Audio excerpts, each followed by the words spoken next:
Hey guys, you made my next and bring out some more things, right? Ace Attorney Trials and Tribulations. In the last part, we started off by cross-examining Sister Bikini. That name is stupid, and of course, we found out that our prosecutor is none other than Miss Francisca von Karma, the daughter of the other von Karma from the first game. She came all the way back just to prosecute against Miles Edgeworth. So in today's part, we're going to continue on and listen to Bikini's New Testament. Oh yeah, I hate that name. I can't say that with a straight face. Her testimony about what happened after she took her bath, about what she actually saw when we were trying to return in the temple. Okay, and I was walking, and as I was walking back, I heard a noise from the courtyard. I took a look and Iris was Mr. Elise, and with that sword, of all things, that doesn't seem very nice. Imagine having that being stabbed through your back, like, and then through your stomach. That must really hurt. The stabbing I saw must have occurred after she was pushed out of the window. For me, this entire thing, like I've been thinking about it, and this is gonna get even more complicated because we still don't know what the motive was. Like we still don't know why she had to be killed. That's the thing that we're missing. We don't know why Miss Elise had to be killed. So we'll see anyway. This judge, his imagination is about as vivid and creative as Detective Gumshoe. I would look I would look like the fool if I commented on such foolishness. Anyway, this case is mine, Miles Edgeworth. Calling everyone by their full name. Can't you do something about that habit of yours? Okay, let's go. I finished my bath around 11, and I thought I should return to the temple. And as I was walking back, I heard a noise from the courtyard. I took a look and Iris was Mrs. Galise. Let's go ahead and press everything. Okay. How far is it from your room to the inner temple? Let me think a moment. About 20 minutes on these stumps of mine. It's about 15 minutes to the dusky bridge from Hazakura Temple. The inner temple is just beyond the bridge. Still, you never made it back there that night, did you? Man, it takes me 15 minutes to walk up my road to the high street. It shouldn't take you 15 minutes to... Like, my road is, like, big. Actually, it takes me 10 minutes. I wonder if I think about it. It takes me 10 minutes to walk up my road. Depends on what walking space if I ran, I'd probably make it in, like, 6, but... You say you heard a noise? Thump, just like that. That could only be the sound of a victim falling. It's very quiet in the temple, you know. You can even hear the snow falling from the branches. Thump, just like that. But then, couldn't this noise you heard have been snow falling to the ground? I never thought of that. Wahaha, wahaha, ho ho ho ho ho. The next one is a laugh gets a whipping. Well, whatever the source of the sound, I looked over the courtyard and wait, this is weird. This is like the first case in a long while that the first testimony we hear isn't from Detective Gumshoe. I just thought about that. Iris was Mr. Elise, and with that sword and all things. This is the second time that the witness has testified to seeing the defendant. But some doubt remains in these claims. Hey, just what does that mean? Just because you're a good-looking man doesn't give you the right to... The murderer who stabbed the victim with a sword, Sister Bikini, tried to recall exactly who it was you saw, as clearly as you can. Well, you're a handsome young man, so I'll forgive you. Oh, now that you mention it, there was something awfully strange about her. Something that has been bugging me this whole time. Please don't keep us in suspense. Her hood. Her hood? That's right. It's coming back to me. She wasn't wearing it. She wasn't wearing a hood. I thought something was out of place, but it all makes sense, doesn't it? After all, she's given that hood away to someone, right? Oh crap. You dug your own grave, Miles Edgeworth. What do you say, Edgeworth? Is this testimony important? It's important.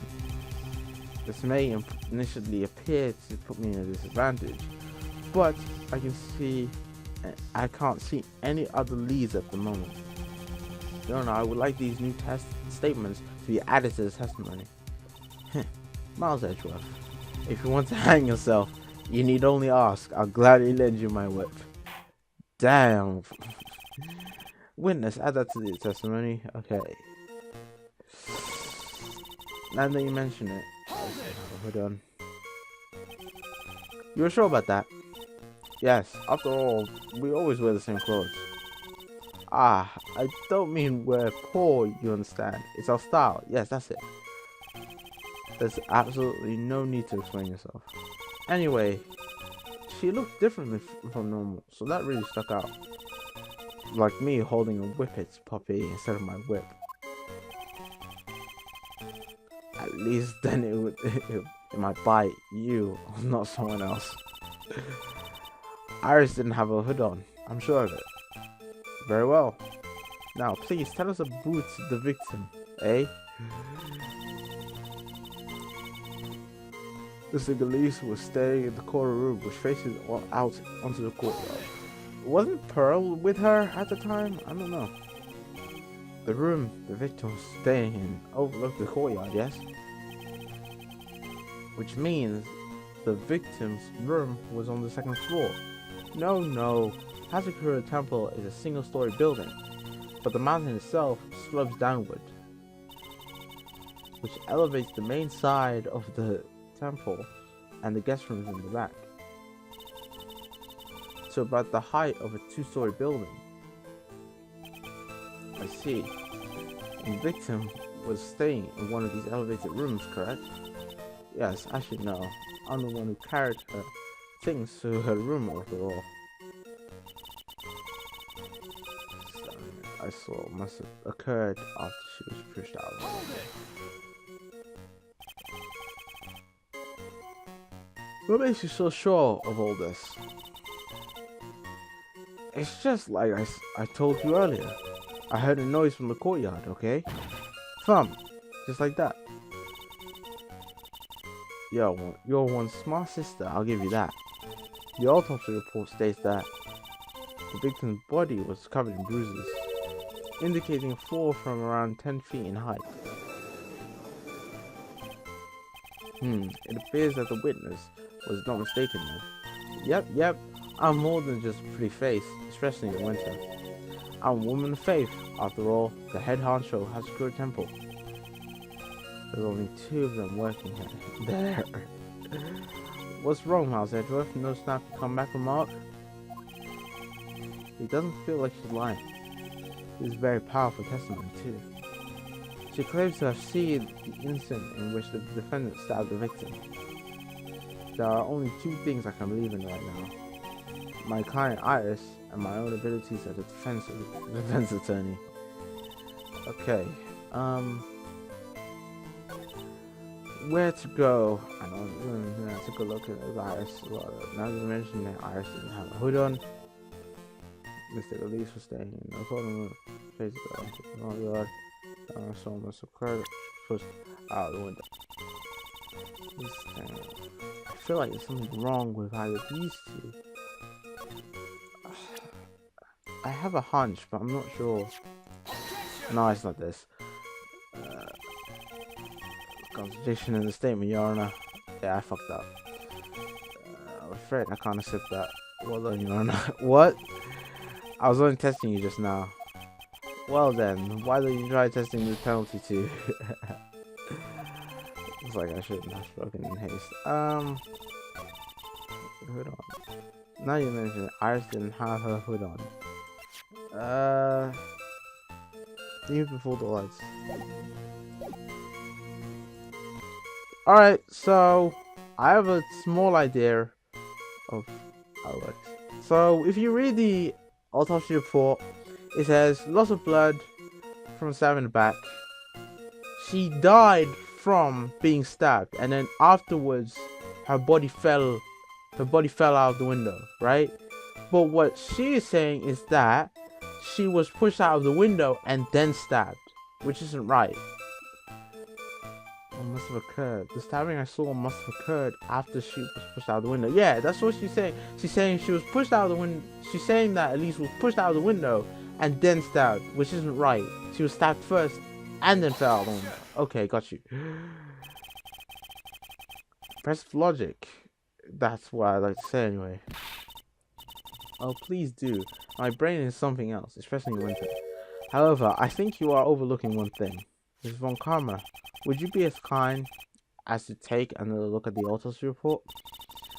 The autopsy report? The victim did fall from a height of 10 feet. From a height of 10 feet. However, this fall was after she was killed. Ah, that's right. It says after death right here. The scene the witness claims to have seen is contradictory. If the defendant stabbed and killed the victim there in the courtyard, how did the victim then go on to take a 10-foot fall? She was killed in her room and then pushed out the window. The victim was killed and then fell. If that's the case, then the victim must have been killed in a room. Don't you agree? Yeah. That's exactly what I just said a few minutes ago. There was a conclusion. Yes, that's right. The victim must have been stabbed by the defendant in her own room, and she was then thrown out of her window into the courtroom below. Into the court. Did I say it? Well, there are any signs of a struggle in Miss Duna's room. She was stabbed with a sword that would leave a blood stain. Would you agree? Well, Miss Wilhelma, was there any blood? Wow. No traces of blood were found in the victim's room. Your whip has just caused traces of blood to be found in my glorious pale beard. However, if there is no blood in the... I'm sure there's no need for me to go over this. I'm sure your honor is well aware of when a stab wound produces the most blood. Very little blood is actually lost in the moment of blade's insertion. If you want to talk about when the most blood would be lost from the body, that would be when the blade is removed. Yep. Because when the blade is, what kills you isn't when the blade enters you. What kills you is the loss of blood when the blade is removed. That's why, like, whenever you see someone stabbed, you should always leave the blade inside of them, because they would actually lose more blood. What you should do, I think what you should do, when someone gets stabbed, you have to like hold the, even though it'll hurt a fucking lot to the person that was stabbed, you have to hold the wound closed and make sure they don't lose too much blood. So that's why you don't like take it out. You don't take out the thing, you know, until like the paramedics come and they get to a facility where they can get more blood before they can take it out, because blood is super important, because it's the thing that keeps your heart pumping, is the thing that delivers all the bad stuff and all the good stuff in your body to your heart. Like it's the stuff that has all your oxygen and all that stuff. So blood is super important. We have come to the conclusion then. You have just listened to biology with Mr. Axiom there. I'm sorry for putting you in the biology class, even though I wasn't that good at biology. This removes all of the contradictions. What was he saying? I wasn't even paying attention to what they were saying. This is why I should just pause the game while I'm talking. Order, I must admit that this is a probable version of events. What did she say? I completely missed what she said. Sudokus takes control of the vital point. It seems that we need a clear testimony from the witness. Remove all supposition on your part and tell us only the truth, please. Witness, please, remain standing on the crate. Don't go selling me short now. The weight of the winter snow has bent me out of shape, especially my back and my mood. Sister, please give your testimony. I will give you a vigorous massage once we are finished here. With the whip? Oh dear. Oh boy. Alright, alright. Yeah, I can't imagine that. Further details. When I looked across at the scene, the sword was already in place. Thinking about it now, I didn't actually see her stab Mr. Galeese. Yep. I've never known so much blood before. I've never seen so much blood before. That's when I fainted. You can't blame me, can you? No. When I awoke, the army was stabbing Mr. There's a contradiction there, because I think I know how she died. I think I know what she saw. Von Karma's strife was nothing but perfection. Putting together such facts is nothing for me. You should know that, Miles Edgeworth. Perfection is an impossibility, Francisco Von Karma. I'm here to teach you just that. Okay.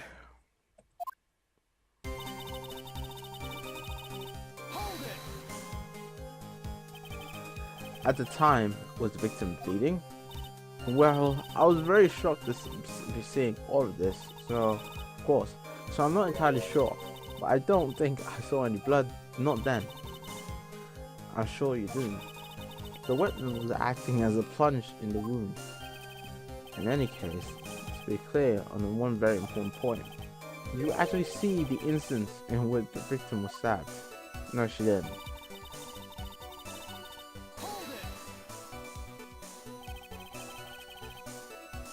Think carefully, this is very important. It's Iris we're talking about here. I'm thinking of all I'm worth. Now, when I look over, the sword was already in Mr. Galee's body. It might not be conclusive, but this testimony supports her theory. The victim was stabbed in her room and then dropped into the courtyard. Okay, so that's what she's talking about. I think this proves it rather well, Master Edgeworth. I know this is before. So you're saying that that you saw the victim's blood? That's right.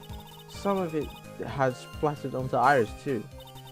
When the defendant was arrested, she was meditating in the room, and her blood-flecked clothing was neatly folded in the corner. What? Her clothes were blood-flecked as well? That seems quite conclusive to me. What should I do? Press this point further? Always press further! Going back to your previous, I can't remember the one time that not pressing harder didn't work, or whatever. You said that you saw a little bleeding when the victim was stabbed, but now you say you saw the victim bleeding. Well, I saw that what I saw is what I saw. I say that what I saw is what I saw. What did you see? Maybe I didn't see the poor woman get stabbed, but I saw the girl pull the sword out of her, plain as day. Pulling the sword out?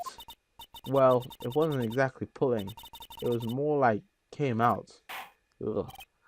Witness, you will add this statement to your testimony. Oh, was that important? More important than you can imagine. I saw the instant in which the blade plunged into the hilt was smoothly drawn out. What do you mean? Smoothly, you say? You're saying you saw the sword smoothly slide out? That's right. The whole thing happened right next to the gold statue of Mystic Army. Nessalise was on the ground and Iris was stooped over her. The sword was buried up until the hilt. Oh! When Iris stood up, the sword in her hand just slid out of Mr. Billy's body. It slid out from that gaping wound. Ugh. It goes without saying that if the sword was removed, there would be bleeding. Nothing out of place here. Is that really the case? I don't think so. I can't help but feeling that something about this testimony is very out of place. That something which couldn't possibly have happened appears to have happened. Before.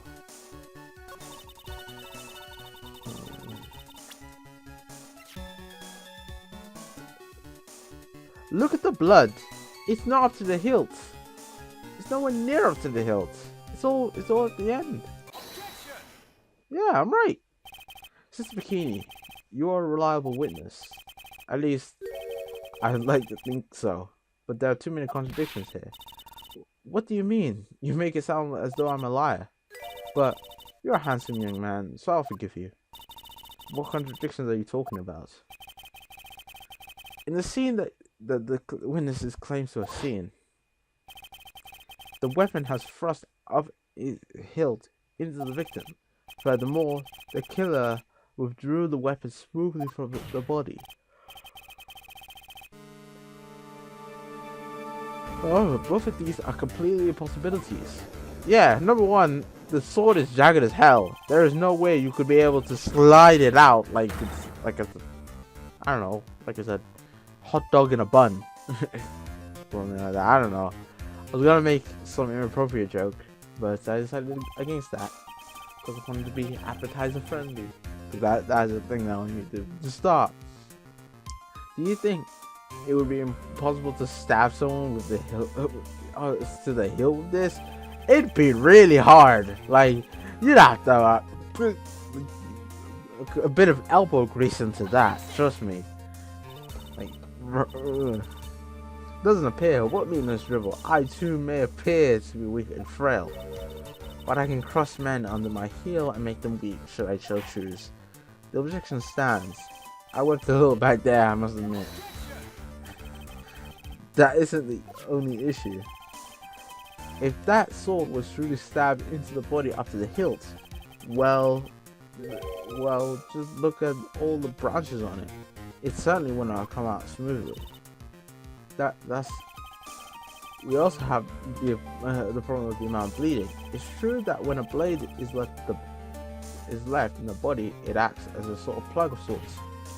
However, when we're in a slip like this, it's an entirely different story. The wound would be too large for the blade to completely stop from bleeding. That's nothing more than conjecture. In reality, the victim was stabbed with the shit, I'm not saying that anymore. Even a weapon of this nature may still prove to start out smoothly and may still sometimes stop the blood loss. I'm not finished. There's one more conclusive contradiction. Are you gonna point out the amount of blood on the sword? If this sword was really thrust all the way to the hilt, why is there only blood at the tip of it? Yeah, that was something I thought as well. Yeah, I feel so good when I got that right. If this witness is telling the truth, then there should be blood along the entire length of the sword.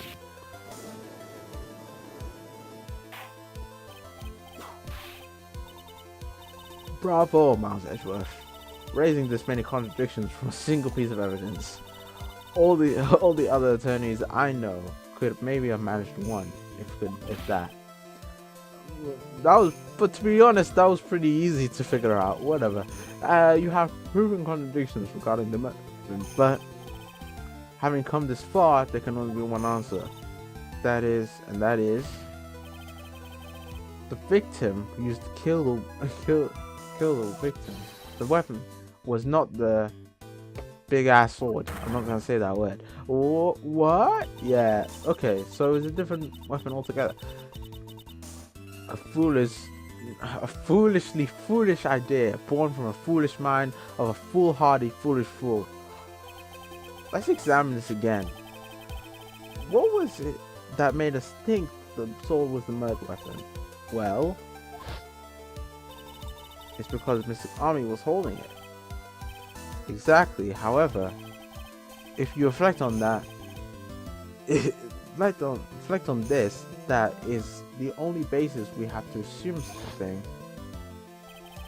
The impression left behind the scene was too strong that that is what influenced us.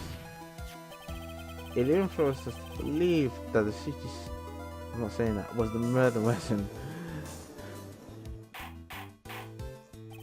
Order. Wah. Wah. So maybe maybe the big ass sword was not the murder weapon. Even if that is the case, it changes nothing, Miles Edgeworth. The sister here saw everything. She saw the defendant stab the victim with a sword-like object. That's true. Your response, Mr. Edgeworth? If that is so, I would like the prosecution to answer the obvious question it raises. The obvious question? Yes, namely, where did the real murder weapon disappear to? It goes without saying that the police searched the main hall and the surrounding area. Perhaps the prosecution can enlighten us as to if a sword-like object was found. That's... Answer the question, Miss Von Karma. No evidence of that kind was found. I know the mystery to throw into the pile. A child without a murder weapon is a tricky beast. Excuse me, did I say something? I just remembered something actually. What is it, sister? I was just thinking, it's possible that just maybe what actually happened was it was just over there. What exactly are you going on a boot here? The murder weapon, I mean. Maybe. I think I might know where the sword was disposed of. You what? Well then. I think we need to hear testimony from you one more time, sister. Impossible. Bacana! What else? What else could this old woman have seen? And we'll find out what else she has seen in the next part, ladies and gentlemen. Yeah, I like my cliffhangers. So thank you guys for watching. Hope you guys enjoyed. Leave a like if you did enjoy it, and of course subscribe for more. And I'll see you guys later for some more things, right? Ace Attorney, Trials, and Tribulations. Peace.